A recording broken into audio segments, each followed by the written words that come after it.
сәлем достар, мен бүгін сіздермен үй жағдайында 10 минутта қалай донор дайындауға болатындығы жайында көрсететін боламын. Бізге керекті заттар: қызанақ, бір қияр, қуырылған картоп, қуырылған тауық еті, сәбіз, кетчуп, майонез және де лаваш керек болады.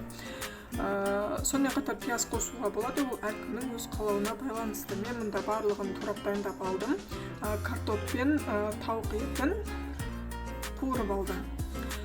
Тауық етін маринадтаған кезде тұз, қарабұрыш және тауық етіне арналған приправа қостым.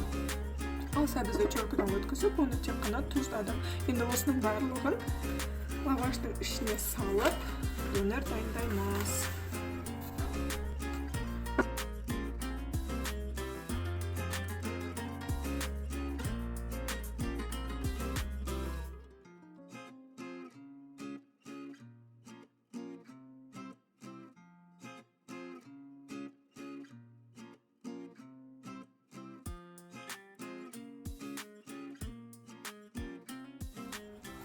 Енді осыларды орап, екі жағын қызартып, сковородкада пісіріп аламыз.